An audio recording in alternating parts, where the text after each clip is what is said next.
लेकिन आज का जो बड़ा एक्सीडेंट है वो आपकी स्क्रीन पर लेकर आते हैं। यह है पाइप गैस वाली कंपनियां, सीएनजी वाली कंपनियां, गुजरात गैस हो, आईजीएल हो, एमजीएल हो, एक सिरे से सब स्टॉक्स की धुलाई हो रही है। इनफैक्ट लगभग लोअर सर्किट पर आईजीएल आता हुआ अब आपको दिखाई देगा।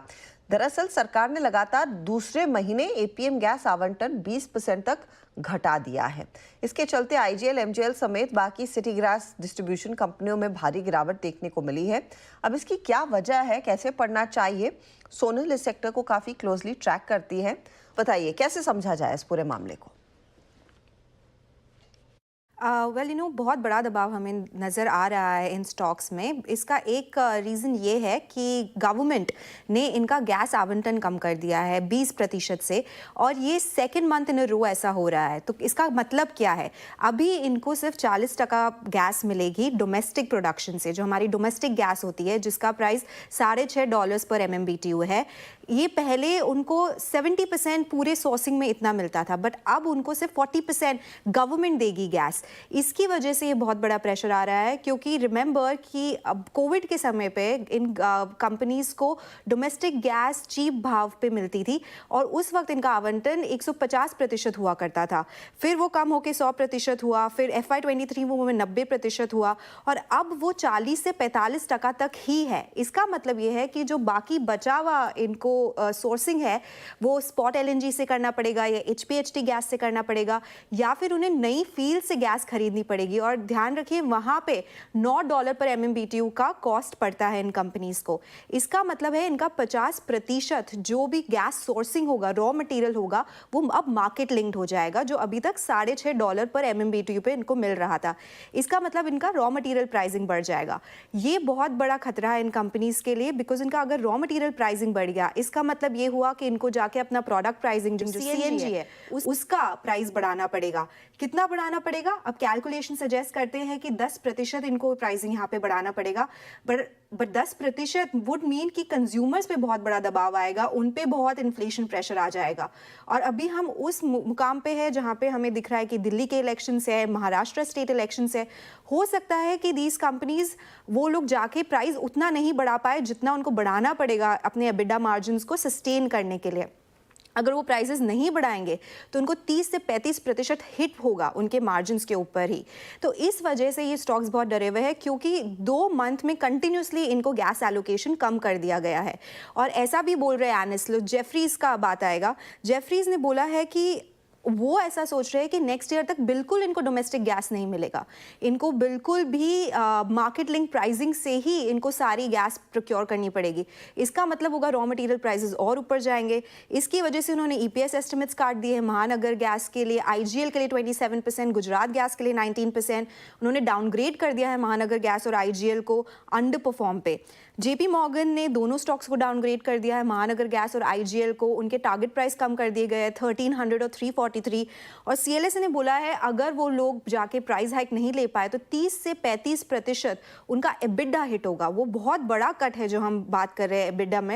एंड इसकी वजह से ये दबाव के कारण हमें ऐसा दिख रहा है कि ये स्टॉक्स भी प्रेशर में है, क्योंकि अगर इन्होंने प्राइसिंग बढ़ाया तो वॉल्यूम्स इंपैक्ट होंगे, और अगर प्राइसिंग नहीं बढ़ाया तो एबिडा इंपैक्ट होगा। इस वजह से इन स्टॉक्स में पिछले 2 महीने से बहुत दबाव दिख रहा है। तो लगातार दबाव के घेरे में काउंटर्स हैं, और बेसिकली अगर इनको गैस और चाहिए तो इनको सीधे मार्केट भाव पर खरीदनी पड़ेगी। ये स्टॉक सुबह से ही काफी कमजोर है। अब ये दूसरी दफा कटौती हुई है। PNGRB स्पोक्सपर्सन ने तो साफ कहा कि देखिए डोमेस्टिक गैस प्रोडक्शन ही नहीं बढ़ा है, इसीलिए हमको अब थोड़ा सा गैस डिस्ट्रीब्यूशन को नियमित करना पड़ेगा, इसीलिए यहाँ पर कुछ प्रोडक्शन का ये सप्लाई कट्स आते दिखाई दे रहे हैं। इम्प्लीकेशंस क्या रहेंगे इन कंपनियों के लिए? जैसा कि आपने सही बताया, इनकी रॉ मटेरियल कॉस्ट बढ़ रही है तो मार्जिन पे प्रेशर आएगा, तो फ्यूचर कैश फ्लोज जो है वो हिट हो जाएंगे। बिकॉज ये कहने के लिए फ्री प्राइसिंग पावर है इनके पास में, बट इनका इमीडिएट सब्स्टिट्यूट प्रोडक्ट है पेट्रोल डीजल, वहाँ पे उनको कंपटीशन है। तो अगर आप प्राइस ज़्यादा बढ़ाएंगे तो कस्टमर्स CNG पे नहीं आएंगे और वो पेट्रोल डीजल पे ही कंटिन्यू करते रहेंगे। अगर वो रहता है तो वॉल्यूम ग्रोथ नहीं हो पाएगी जो एंटिसिपेट करके चल रहे हैं, पहला। दूसरा, अगर फ्यूचर कैश फ्लोज इतने नहीं आएंगे तो ये कैपेक्स प्लान हिट होंगे, तो जो पैन इंडिया गवर्नमेंट का है कि natural gas less polluting fuel like natural gas को सपोर्ट करके एक्सपेंड करना चाहिए, इस सेक्टर पे थोड़ा एक बड़ा हिंड्रेंस आ जाएगा। तो अगर वो नहीं होता है तो आप पीएनजी और सीएनजी कनेक्शंस में थोड़ा डिफरमेंट देखेंगे कि वो उतना रेट से ग्रो नहीं कर पाएंगे। तो गवर्नमेंट का एक है कि एनर्जी मिक्स के बास्केट में अपना नेचुरल गैस का वेटेज शुड गो टू 15%। तो वो अभी बहुत डिफिकल्ट लगेगा अगर ये सब रहेगा, अगर city gas distribution companies expansion नहीं करेगी तो। सुमित जी, आपकी कैलकुलेशन के मुताबिक अब at this pricing and I think जो करंट रेट है जिस पे वो जितनी इनको गैस मिलेगी अब एपीएम के अंतर्गत, इनके जो एबिटा मार्जिन है उस पर आपका आंकलन क्या है, कितना इम्पैक्ट पड़ेगा? जी, जैसा कि आपको मालूम है इन्होंने अक्टूबर में भी 16 अक्टूबर को भी कट किया था 20 से 21% एपीएस का एपीएम गैस सप्लाई। तब इनको 5 से 5.5 रुपए पर केजी की प्राइस इंक्रीज लेनी थी, बट इन्होंने नहीं ली है। और उसके बाद में अभी एक और ये कट आ गया है, इसके बाद में इनको पूरा 8 to 9 rupees per KG price hike करनी पड़ेगी, विच इज अराउंड 11 to 12%। तो हमें नहीं लगता है कि ये इमीडिएटली पॉसिबल होगा because of political and demand factors के कारण, क्योंकि अगर आप प्राइस इतनी फास्ट इंक्रीज करेंगे तो customers will shift back to CNG और पेट्रोल और डीजल पे, so that will be quite negative for long term story of the CGD business.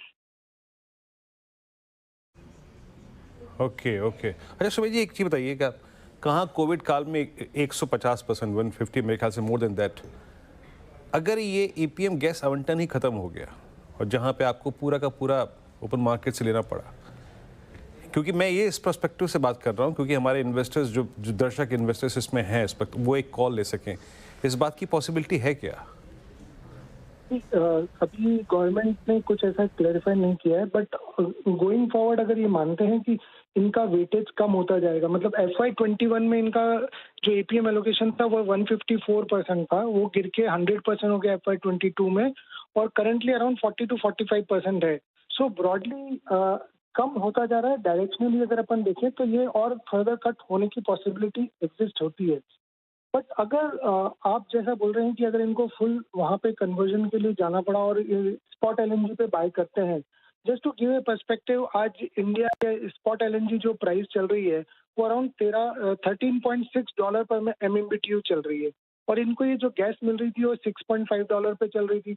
ठीक है, ये वोलेटिलिटी ज़्यादा बढ़ जाएगी इनकी अर्निंग्स में बिकॉज स्पॉट एलएनजी प्राइसेस काफ़ी फ्लक्चुएट होती रहेगी, तो इनको लॉन्ग टर्म सोर्सिंग के लिए बाद से एग्रीमेंट करना पड़ेगा, which will also be costlier as compare to APM जो गैस है वो प्राइस पे। इसको दो तरीके से देखना चाहिए कि लॉन्ग टर्म तो ये होने ही वाला है because you can't get A such a lower gas price for very long time. Secondly, जैसे जैसे इंडस्ट्री मैच्योर होती जाएगी ये मूव करते जाएंगे मे बी स्पॉट और अदर सोर्सेज ऑफ गैस पे, लॉन्ग टर्म LNG पे। सो mix will keep changing, that is the right philosophy. But क्या होता है कि अगर आप रॉ मटेरियल कॉस्ट बढ़ेगी तो मार्जिन पे जरूर प्रेशर आएगा, जिसके कारण लॉन्ग टर्म केपेक्स कम होगा, केपेक्स कम करेंगे तो फ्यूचर ग्रोथ पॉसिबिलिटीज कम हो जाएगी। तो ऐसे में फिर सुमित, सबसे बड़ा बेसिक सवाल, अगर मेरे पास ये कंपनियां हैं and I can see those prices arrowed, exit करूं, अगर कोई लॉन्ग टर्म के लिहाज से लेने की सोच रहा था, बॉटम फिशिंग करनी चाहिए, अप्रोच क्या होनी चाहिए? क्योंकि इट्स एविडेंट कि इन स्टॉक्स के फॉर्च्यून्स जो पहले 2 साल पहले थे वैसे नहीं रहे हैं अब। बिल्कुल, हम काफी टाइम से इस पे नेगेटिव व्यू लेके बैठे हुए हैं। टाइम एंड अगेन हम हमारे कस्टमर्स को गाइड कर रहे हैं कि आप ये स्टॉक से निकल जाइए। ये हम लोग गवर्नमेंट की जो पॉलिसीज है उनको काफी क्लोजली रीड कर रहे हैं, और हमें लग रहा है कि गवर्नमेंट इनको चाहती है कि अभी अपने पाँव पे खुद खड़े हो जाए और ये जो एपीएम गैस एलोकेशन है ये ग्रेजुअली कम होता जाए।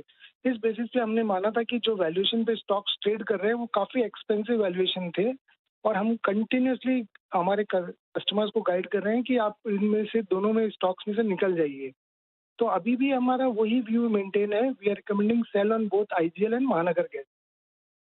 Cell on both IGL and Mahanagar Gas. बहुत बहुत शुक्रिया आपका सुमित इस अपडेट के लिए, डिटेल में समझाने के लिए कि क्या इम्प्लीकेशंस रहेंगे और क्या रणनीति होनी चाहिए।